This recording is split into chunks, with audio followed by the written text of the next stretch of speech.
As far as overland trails go, this one has pretty much everything you could want. Red rock canyons, alpine forests, cliff-top campsites, water crossings, rocky climbs, interesting history, and of course, solitude. This is the Rimrocker Trail. Spanning 160 miles, it connects Moab, Utah in the west to Montrose, Colorado in the east. And if this trail isn't already on your overland travel bucket list, it should be. And in this video, we'll show you why.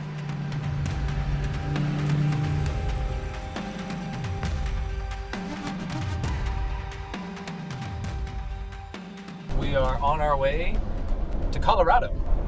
So we're heading into the mountains. We're gonna spend the next 2 days on the Rimrocker Trail, which we're excited about. We've just got a short drive here on the highway before we get off pavement and just slow roll our way as inefficiently as possible between Moab and Telluride. So it should be fun.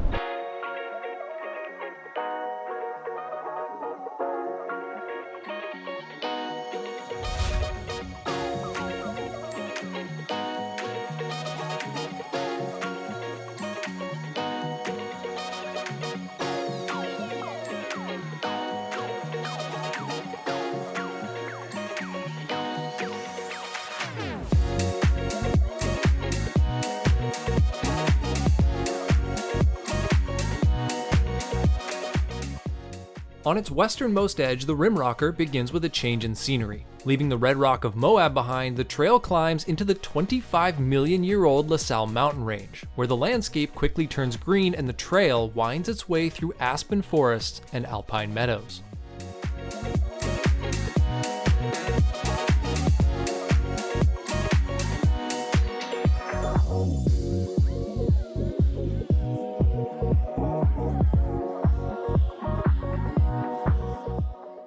Here we are at the Utah-Colorado border, so we're now officially entering Colorado. We've got just a little bit further to go before we start looking for camp today. We're going to take it easy, set up camp, and enjoy. It's just been a beautiful trail so far. Not technical at all, just a nice drive through the forest, really, but we're just going to enjoy the rest of the day and see what we see in Colorado.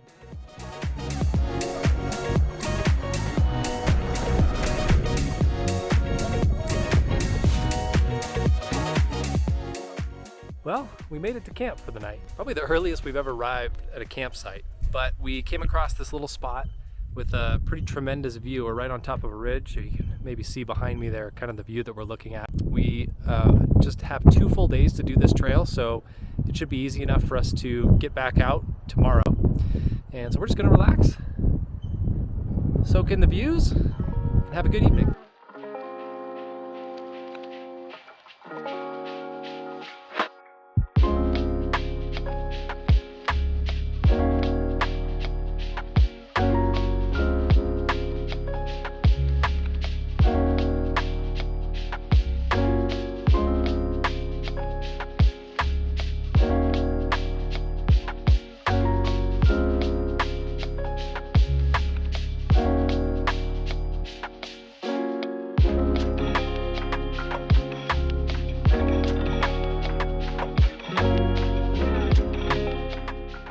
As the day wore on, the clouds moved in, and as evening approached, they became increasingly dark and ominous.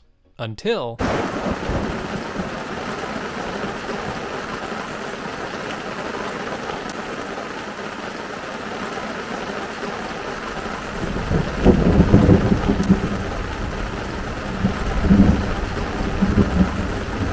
finally got hit by a thunderstorm. I guess it was bound to happen at some point. They've been just rolling through for the last like 3 days. You probably can't hear me. You probably need the mic. That's all right. So far, it's all right though. We haven't had wind, so we're okay under our awnings. But yeah, it's coming down. We got some thunder. It's a little bit of a show.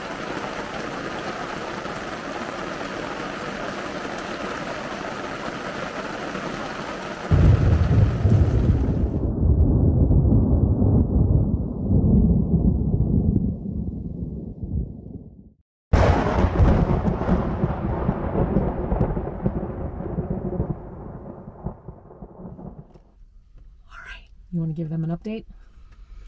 Well, it's 7:45. We're just hanging out in the truck. We've had some thunderstorms rolling through, and they've been pretty far away. We've been counting, 6-8 seconds between the lightning and the thunder. But we just had one that was just right overhead. It was just flash bang, and so we said that if the gap was less than a second, we'd just hang out in the truck for a little bit. We're on top of a ridge. We got some trees around us, so we're not the tallest thing here, but still just want to be safe. Yep. We got 4G internet here somehow, so if we need to watch a movie, we can. We can be here all night. We're good. Yep. Well, this is us right here, and the system is developing just to the northwest of us, and that's where we've been seeing most of the lightning strikes. And so we're just on the outskirts of it, just catching the occasional bit of rain and lightning. Looks like it's supposed to clear up overnight, so yeah, it's part of the adventure.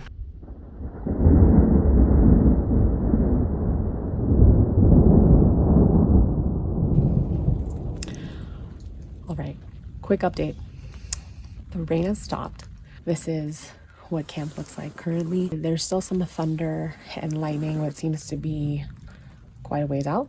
So we should be in the clear for now. We'll see what happens in the next 30, 45 minutes.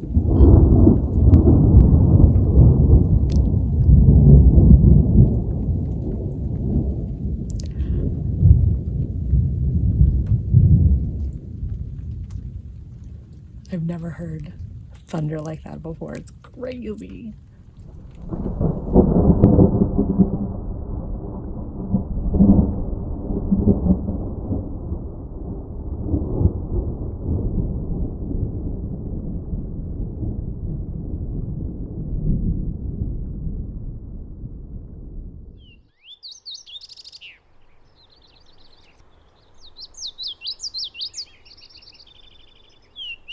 Last night was certainly eventful, but we've got a beautiful view this morning. The sun is rising right now, and we've got a clear view of the mountains, so at least hopefully no storms for the next, few hours. They seem to come pretty quick up here.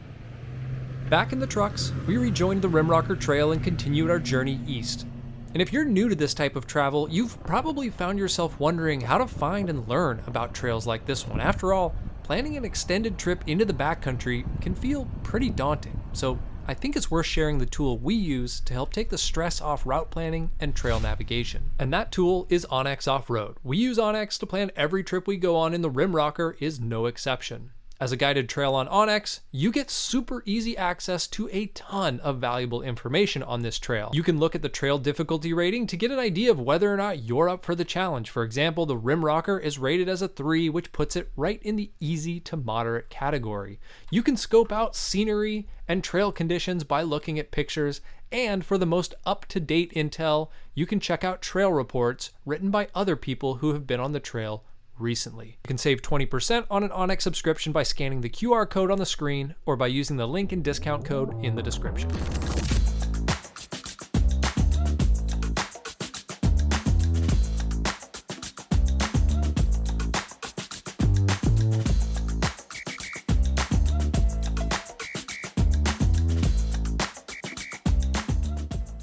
Exiting the LaSalle National Forest, we enter BLM land, and the Rimrocker skirts along the edge of Carpenter Ridge, granting occasional views of the Paradox Valley below.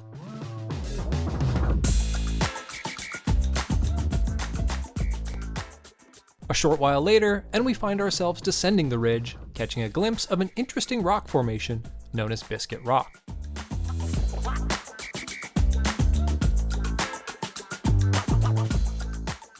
Following a short stint on pavement, the Rimrocker climbs again, this time steeply and to the top of a mesa.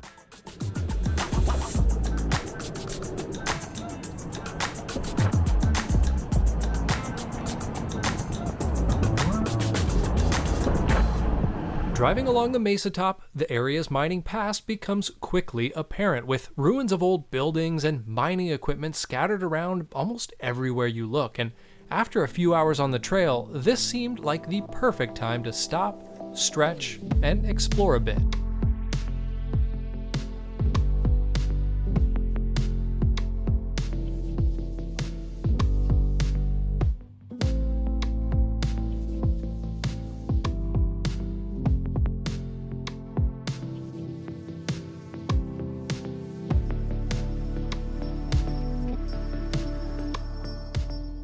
It wasn't until I had the drone in the air that I spotted the ruins of a handful of old mines situated along the cliff directly underneath us. And although they don't look like much, these mines played a part in one of the most important and secretive undertakings of the 20th century, the Manhattan Project.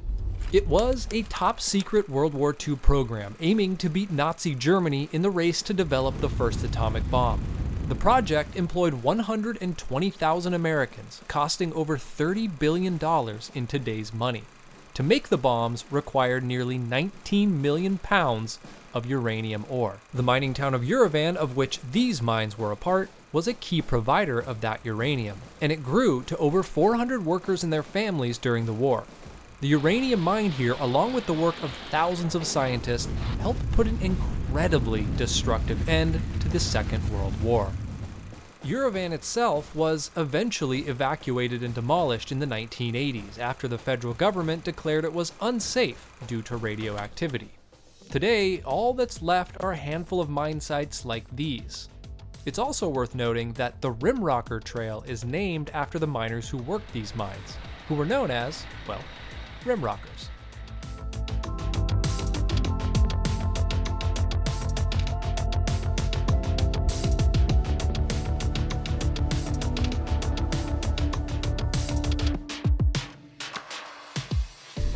Back on the Rimrocker and continuing east, we entered a beautiful narrow canyon. Here, the trail crosses Atkinson Creek a handful of times, and depending on the season, there can be a decent amount of water in the creek, but at the time we did it, it was mostly just a muddy mess.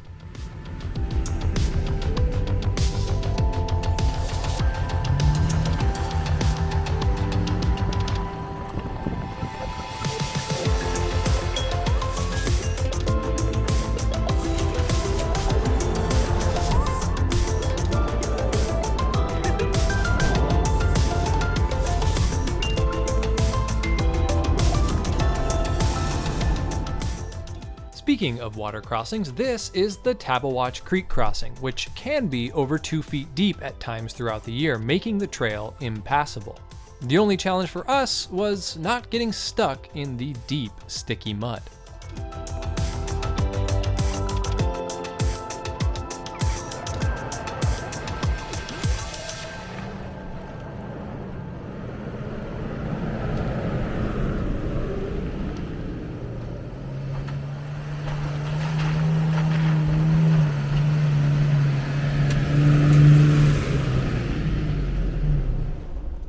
East of the final creek crossing, the trail smooths out a bit as it passes through farmland and then through the town of Nukla.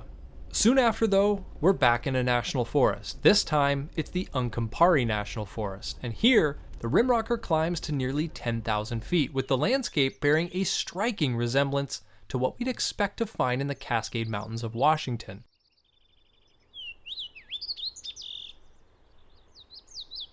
As we took in the scenery, off in the distance we could hear the faint rumble of thunder from an approaching monsoon, so we elected to get back in the trucks and try and outrun the storm, which we failed miserably at. Thankfully though, the roads here were smoothly graded and in good shape, meaning that even with the storm overhead, we were able to make good progress, and before long, we began our final descent down into the town of Montrose, which marks the easternmost end of the Rimrocker Trail.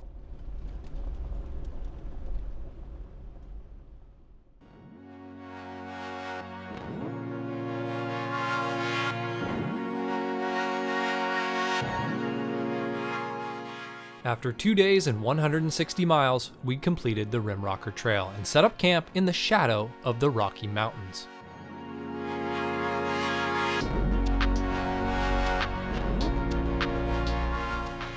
Up here at 9,000 feet in an alpine meadow, the red rock of Moab felt like a world away.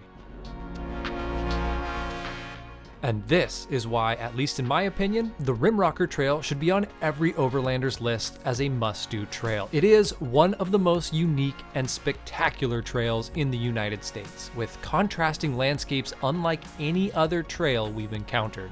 In short, the Rimrocker is one of my all-time favorite trails. And on a personal note, it's why I decided to re-edit our trip from 2021 along this trail. Doing so gave me a chance to relive this adventure and hopefully inspire more people to explore what this trail has to offer. Thanks for watching, and we'll see you in the next one.